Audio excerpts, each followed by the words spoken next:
une femme. Et puis tu restes avec elle. Les gens disent que vraiment il a changé. Hein? Lui là, tous les jours, souvent il accompagne 3 filles par jour. Il y a une qui sort, il y a une qui grandit.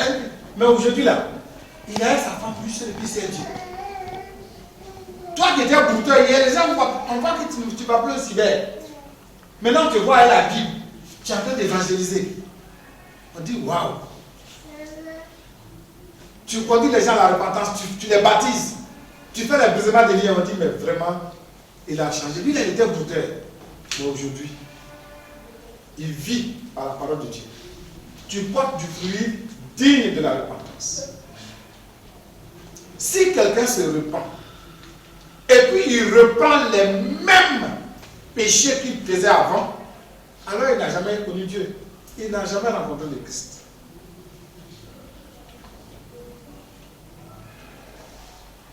Et il y a des gens comme ça.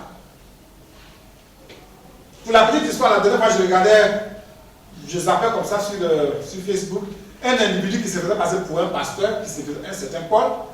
Il était dans les sectes. Et pour recruter les gens dans une société privée, il faut d'abord intégrer la secte. Et puis c'est lui qui est chargé de former les nouveaux adhérents au principe de la secte.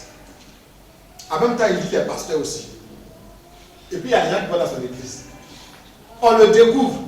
Il est exposé, il est humilié, il s'en va. Après, il revient et dit non, j'ai changé, je me suis repenti, je me suis converti. Ah, donc tu ne t'es pas converti, puis tu es pasteur. Maintenant, il revient encore, on se rend compte que même avant-hier, il était en train d'initier de nouvelles personnes dans la secte. Il dit, mais mon frère, Dieu n'est pas un jeu. Dieu n'est pas une poupée. Tu ne vas pas jouer avec Dieu comme un nounours.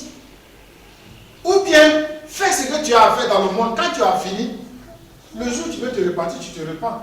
Mais il ne faut pas dire que tu t'es repenti alors que tu es encore le gourou de la secte. Celui qui se repent, selon Jean-Baptiste, doit produire du fruit digne de la repentance. Parce que la vie qu'il doit mener après la repentance doit être diamétralement opposée à la vie qu'il avait menée avant la repentance. Si par exemple quelqu'un était médecin, gynécologue, que son travail là, en tout cas où il gagnait des millions par mois, c'était dans l'avortement. Tous les jours il fait 2 ou 3 avortements, 40 000, 50 000, 60 000. Dans le mois il tape 5 millions. Il dit bon, c'est l'argent, hein, mais moi je ne prends plus l'argent d'avortement. Je me contente de mon salaire. Et puis il ne fait plus d'avortement. Là, il a produit du fruit digne de la repentance. Mais si au contraire, il dit qu'il est repenti, il est avec nous à l'église, tous les jours, c'est lui qui fait des pilotages et puis il prend l'argent. Non, il n'est pas repenti. La repentance doit produire du fruit digne de cette repentance-là. Donc, il est temps que nous revenions au message fondamental du christianisme. C'est un message de repentance, comme Jean-Baptiste l'a prêché. Parce que si on n'est pas repenti, jamais on ne peut être chrétien.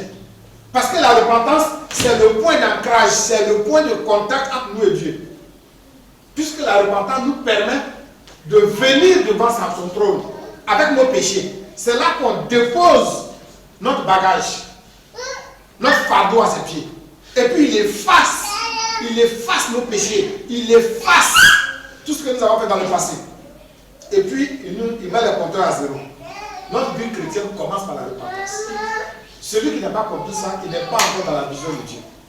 Amen. Amen. Que le nom du Seigneur soit béni. Ce message est terminé.